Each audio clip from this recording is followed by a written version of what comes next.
Wabah virus corona bisa kita hindari bila mereka yang terkena penyakit ini melakukan isolasi diri.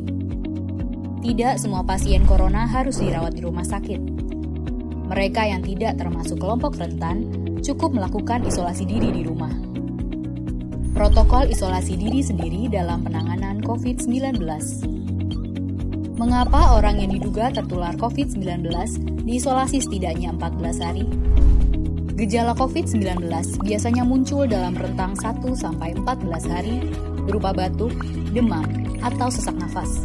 Dalam selang waktu itu, kondisi orang diduga terinfeksi COVID-19 diisolasi dan dipantau di rumah sakit, rumah, atau tempat lain. Untuk memastikan infeksi, akan dilakukan tes beberapa kali. Apabila Anda bukan kelompok rentan seperti lansia atau memiliki penyakit kronis lain seperti diabetes, jantung, kanker, penyakit paru kronik, AIDS, penyakit autoimun, dan sejenisnya, maka Anda dapat secara sukarela atau berdasarkan rekomendasi petugas kesehatan melakukan isolasi mandiri. Apakah isolasi mandiri itu? Isolasi mandiri adalah upaya mencegah penyebaran COVID-19 dengan berdiam diri di rumah sambil memantau kondisi diri kita, seraya tetap menjaga jarak aman dari orang sekitar atau keluarga. Siapa yang perlu melakukan isolasi mandiri? Siapapun yang memiliki gejala sakit seperti demam, batuk atau pilek, nyeri tenggorokan, atau gejala penyakit pernafasan lainnya, atau termasuk dalam kelompok orang dalam pemantauan atau ODP, yaitu orang yang pernah berkontak erat dengan pasien positif COVID-19 dan atau orang dengan riwayat perjalanan dari negara atau transmisi lokal COVID-19. Berapa lama waktu isolasi diri? Setidaknya selama 14 hari sampai hasil pemeriksaan sampel di laboratorium diketahui.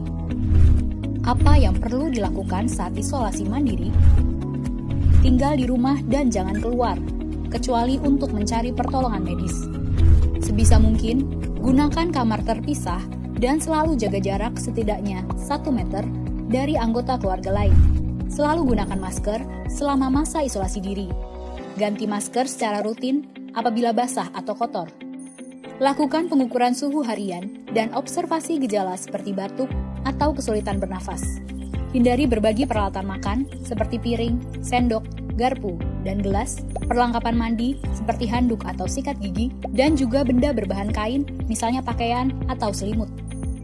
Terapkan perilaku hidup bersih dan sehat seperti makan makanan bergizi, rutin mencuci tangan dengan sabun dan air mengalir, serta melakukan etika batuk dan bersin. Upayakan berada di ruang terbuka dan berjemur sinar matahari setiap pagi. Jaga kebersihan rumah dengan cairan disinfektan, terutama untuk area atau permukaan yang sering tersentuh tangan. Hubungi segera fasilitas layanan kesehatan bila sakit memburuk, seperti mengalami sesak nafas. Apa yang tidak boleh dilakukan saat isolasi mandiri? Tidak boleh keluar rumah, termasuk untuk bekerja, apalagi ke ruang publik. Bila sangat terpaksa harus keluar, gunakan masker dan hindari transportasi publik atau tempat ramai. Tidak boleh berbagi alat makan, mandi, dan pakaian bersama anggota keluarga lainnya. Cuci peralatan makan dan pakaian secara mandiri, terpisah dari anggota keluarga lain. Bila harus berbagi kamar mandi atau mesin cuci pakaian, maka bersihkan dengan desinfektan setelah dipakai. Bagaimana menjaga pertahanan tubuh selama masa isolasi mandiri?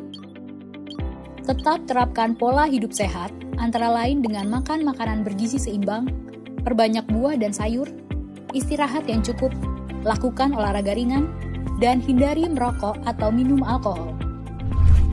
Isolasi mandiri bukanlah sesuatu yang sulit, namun membutuhkan komitmen baik dari diri sendiri maupun keluarga dan orang terdekat. Orang yang menjalani isolasi dapat mengalami kesepian, kekhawatiran, dan ketidaknyamanan saat mengalami gejala sakit. Maka mereka perlu dibantu, didukung, dan diberi semangat. Mari saling berempati, perkuat solidaritas, dan bersama kita melawan corona.